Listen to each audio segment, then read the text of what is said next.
नमस्कार बच्चों, मैं सुभाषा तिवारी आप सभी को अपनी कक्षा में स्वागत करती हूँ। बच्चों, आज जो मैं पाठ पढ़ाने जा रही हूँ वो बड़ा ही महत्वपूर्ण पाठ है। इस पाठ में ऐसे व्यक्ति के जीवन के विषय में चर्चा हुई है जो बहुत ही महान है। हाँ, महात्मा गांधी। महात्मा गांधी को हम बापू कहते हैं। बच्चों, इस पाठ में बताया जाएगा कि गांधी जी अपने जीवन में जिस संबंध रखे या जिस व्यक्ति से उनका संबंध रहता था वो बहुत ही मधुर रहता था। उन्हें उस व्यक्ति को गांधी जी बहुत ही आदर और सम्मान देते थे। यहाँ पर दिखाया गया है कि गांधी जी के आश्रम जो नाम था सेवाग्राम, उसमें अतिथि कोई आता था तो गांधी जी उसकी हर छोटी से बड़ी ज़रूरतों पर ध्यान देते थे और उनकी देखभाल करते थे। यहाँ पर चलिए बच्चों, हम सबसे पहले इस पाठ का वाचन करते हैं। हिंदुस्तानी प्रचार सभा की बैठक में गांधी जी के कुटी पर होने वाली थी। गांधी जी के कुटी पर न मेज थी, न कुर्सी और न छोटी सी चटाई पर छोटी सी गादी पर बैठकर एक लकड़ी के पट्टे के सहारे दीवार से टिककर गांधी जी पुराने ढंग के लिखने की डेस्क से काम लेते थे। मिट्टी गोबर के लिपे फर्श पर चटाई पर ही वह लोग आकर बैठते थे। बच्चों, यहाँ पर बताया गया है कि गांधी जी किस तरह एक साधारण जीवन व्यतीत करते थे। उस दिन गांधी जी के यहाँ एक कुर्सी मंगवाई गई, खुद एक छोटी सी तिपाई। उस दिन का मतलब जिस दिन मौलाना अब्दुल कलाम आज़ाद आने वाले थे, ले आए और उस पर उन्होंने एक मिट्टी का सकोरा यानी कटोरा रख दिया। यह देखकर और लोग अचरज यानी आश्चर्य से देखने लगे। एक ने हिम्मत करके पूछा, बापूजी, आप यह सब क्या कर रहे हो? हिम्मत यानी साहस करके पूछा। बच्चों, यहाँ पर दिखाया गया है कि उस दिन का मतलब यही है। मैं पहले ही बता दी, मौलाना अब्दुल कलाम आज़ाद आने वाले हैं और उनके लिए जितनी सुविधाएं हैं गांधी जी आश्रम में प्रदान करने की चेष्टा कर रहे हैं। एक कटोरा रखा गया और एक तिपाई भी लाकर खुद रखे। किसी ने यहाँ हिम्मत का मतलब है कि गांधी जी कोई चोर डाकू नहीं थे कि डरते थे, बल्कि उनके कार्य से, उनका व्यक्तित्व से सभी सम्मान करते थे।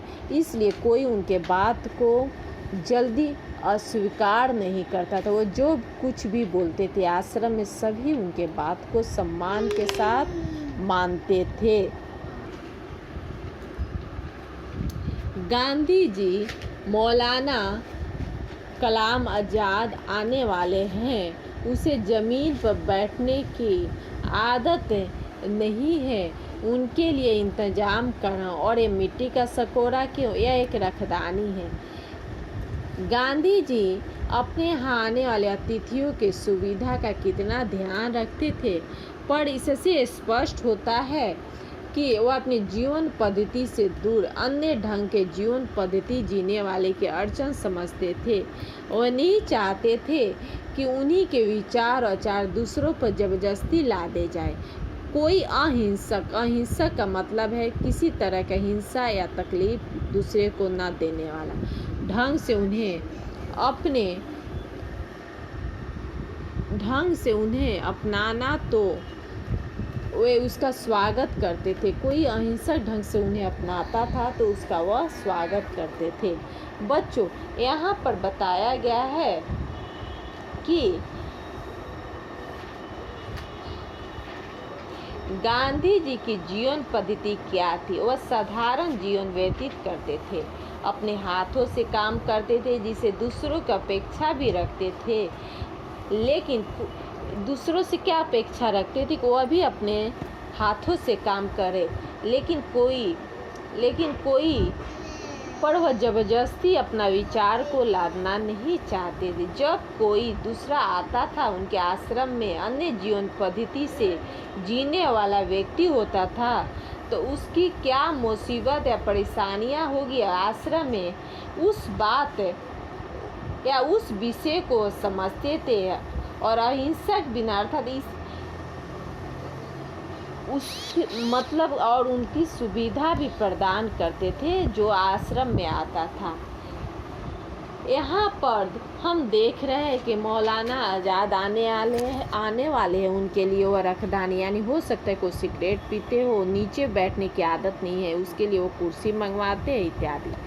चलिए आगे हम पढ़ते थे। गांधी जी छोटी से छोटी चीज़ का ध्यान रखते थे। मनोहर दीवान से उन्होंने कहा, पूर्णिया लपेटने का जो डोरा था वो कहाँ गया? उन्होंने दूसरा डोरा ला दिया और वे बोले, नहीं यह नहीं चलेगा, मुझसे डोरा गुम हो जाए तो कैसे चलेगा? मनोहर दीवान ने पूछा, बापूजी छोटे से डोरे में क्या रखा है?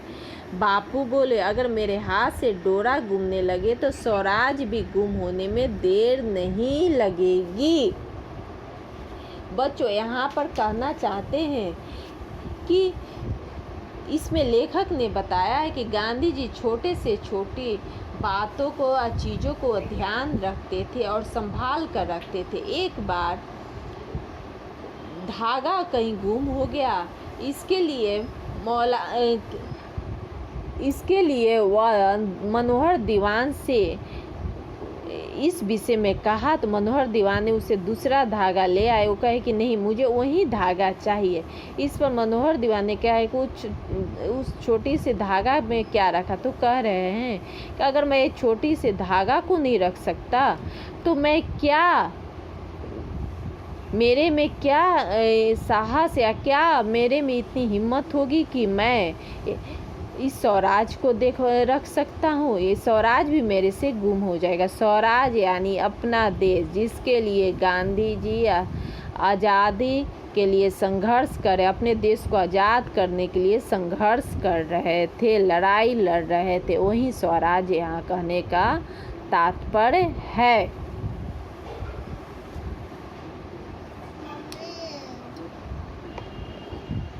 बापूजी जो चिट्ठियाँ आती थी उनके लिफाफे, तार के कागज़, चिट्ठियों को एक तरफ से कोरे कागज़ या बचे हुए कागज़ को भी संभाल कर काट कर रखते थे। वे सोचते थे कि कागज़ का व्यय हमें नहीं करना चाहिए।